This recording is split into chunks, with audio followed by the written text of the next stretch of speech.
All right, AP World, we're doing another little art and culture lecture here. 10 minutes on a Friday, trying to get caught up from the hurricanes once again. And here we're going to talk about, art and culture and theater a little bit on Monday.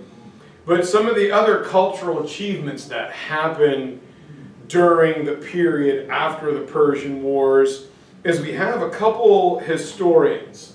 The first guy is a man named Herodotus. And Herodotus is going to write about the history of the Persian Wars. He wrote about the leadership of Pericles and the history of the Persian Wars and how everything was great. The only problem with Herodotus is he was kind of like a Michael Sahara or a Bernard Cornwell. Those are two authors who will tell you that they write historical fiction. Well, good old Herodotus didn't. He made up a lot of the history. If there was a gap or something he couldn't prove or explain, he just filled it in himself. He just made up some stories to make it sound good. So things are a little more colorful. He mixes fact with legend. Following him is a guy named Thucydides, and Thucydides is a bit more thorough when it comes to his writing. When Herodotus could not prove or find corroborative eyewitnesses, he filled in the gaps, while Thucydides wrote reports that are kind of dry, but they have no bias. If he could not corroborate what he thought happened from multiple sources, like a Persian and a Spartan or an Athenian, he tried not to write it. So he kept it pretty clear and dry. So while Herodotus is known as the father of history, Thucydides is a bit more accurate. And this brings us to the age of Alexander. Here in this yellow is, Greece. This dark blue down here is Sparta. Here is Thermopylae way up here. On the inlet, and up in here is Macedonia, and ethnically the Macedonians are Greek cousins. And during the latter part of the Peloponnesian War, one of the Macedonian warlords, a guy named Philip of Macedon, gets involved, and he was captured and he spent time in prison in Athens, where he grew to love and admire Greek culture. And he becomes upset with how Greece was governed following these wars. So he decided that he wanted to save the Greeks from themselves, from destroying each other in these small Greek civil wars, Delian League versus Peloponnesian League. So he decides to conquer them to save them from themselves. And in 338 BC, he defeats the Greeks at the Battle of Sharona, and he does this to unite and bring all of Greece under his control. He conquered the Greeks to save them from their own corrupt and insufficient governments. And here's where the interesting things happen. If you remind me on Monday, I will tell you the story of Alexander and Bucephalus. Philip is a warlord who is basically able to briefly subjugate the warring tribes in ancient Greece. And in doing so, he falls in love with another warrior leader, a lady named Boudica. And they have a young son, and they name him Alexander. Well, the problem there is the simple fact that these alliances only lasted for so long. And Philip takes another wife and has other children. And Boudica was afraid that her son Alexander, the heir to the throne, may not get the throne. So while on the way to his daughter's wedding, just like King Darius of Persia, Philip of Macedon is murdered on the way to his daughter's wedding. In so doing, young 20-year-old Alexander, who led a heroic cavalry charge at Sharona, is named the new king. And Alexander will assume the throne at the young age of 20, and he will rule from 356 to 323 BC. Now Alexander, by some people, was seen as a warrior barbarian, but he had been educated in Greece. Aristotle came from Athens to be the tutor of the young Alexander. And if you go to Macedonia, you can see a little grove of trees and a little cave where they were writing on the walls like it was an old school chalkboard. So Aristotle teaches young Alexander to love and admire Greek culture, to also be angry and hate Persia, since they kept destroying the city of Athens at least twice. And at the end of the Peloponnesian Wars and the conquering, Alexander quickly moves to capture Greece. Now he's young and somewhat inexperienced, and he doesn't have a deep treasury. So as he conquers Greece, he does so to build up the army and to say that he is going to punish Persia for destroying Athens and take back some of the artistic achievements that had been stolen by Persia during the wars. And then he moves over into Turkey in 334, and he picks battles that he knows that he can win. Right? And in so doing, he slowly but surely builds up his army, and he gives the conquered people choices. Join me, become part of my army, or I'm going to have to destroy you. And as he does so, he burns the supply depots and the ports behind him so the Persians couldn't use the same resources to hunt him down. And then he goes into Egypt. He conquers Egypt simply to get a food source. He knows his men on campaign are going to need food. He heard the Nile River Valley had a lot of it, so he conquers Egypt to give food to his men. And while there, he loves Egypt, and he sees the great pyramids, and he falls in love with them and says, man, those things are awesome. And he orders a lighthouse to be built on a city he founds and names for himself, known as Alexandria. And he stops the lighthouse 8 feet short of the Great Pyramid. It stops at 440 feet out of respect for the ancient Egyptian engineers.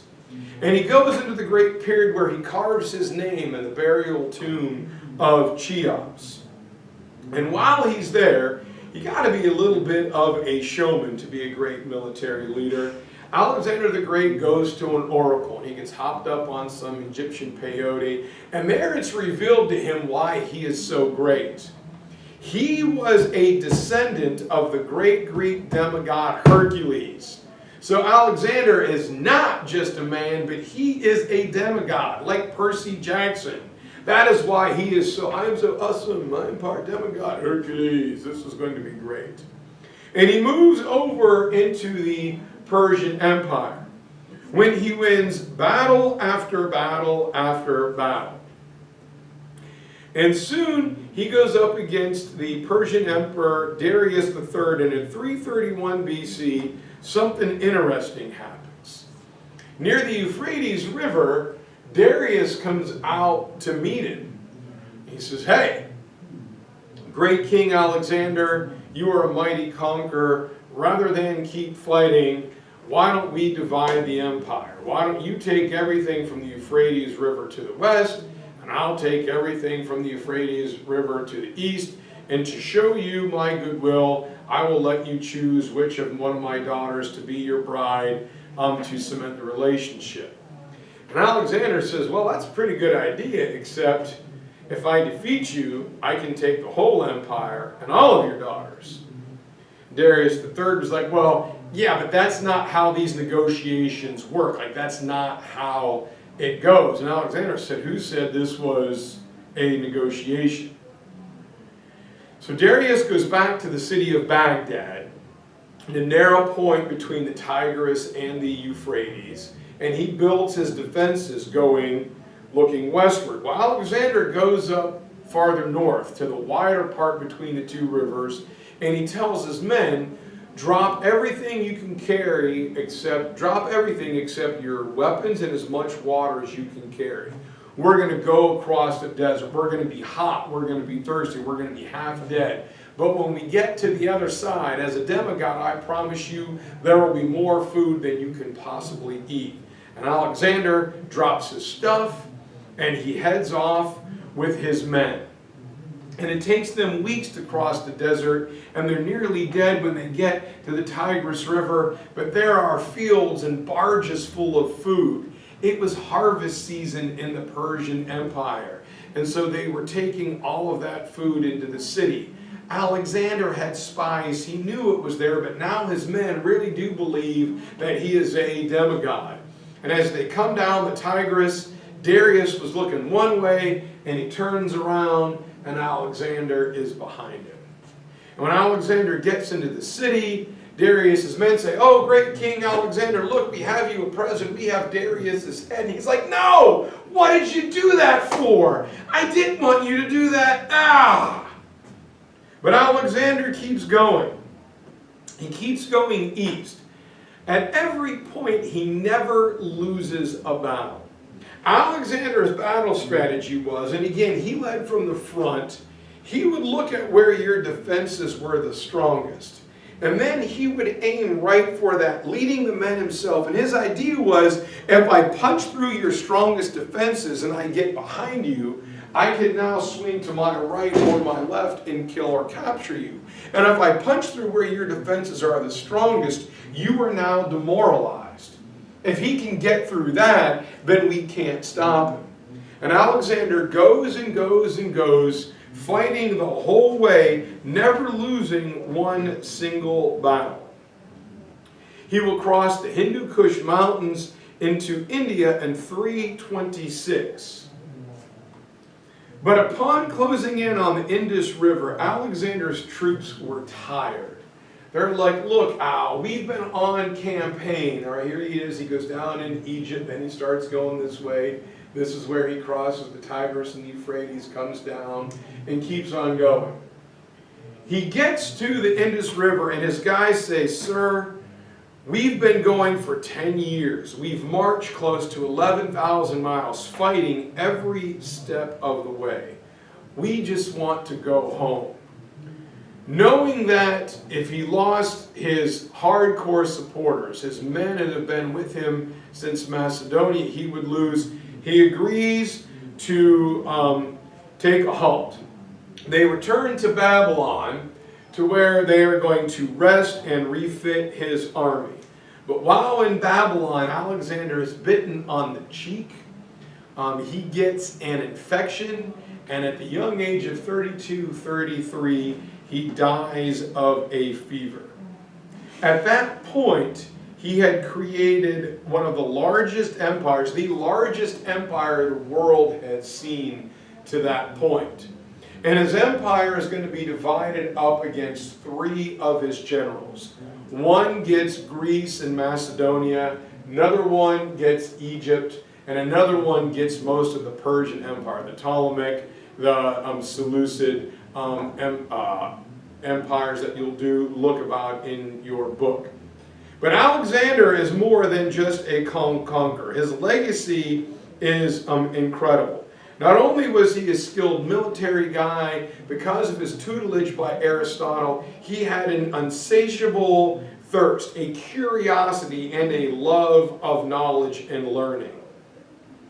So while he creates this big empire, he blends and creates what is known as Hellenistic culture, a combination of Greek, of Persian, of Egyptian, and Indian culture. He blends it all, massive cultural diffusion and learning, which is the story I will tell you guys about next week.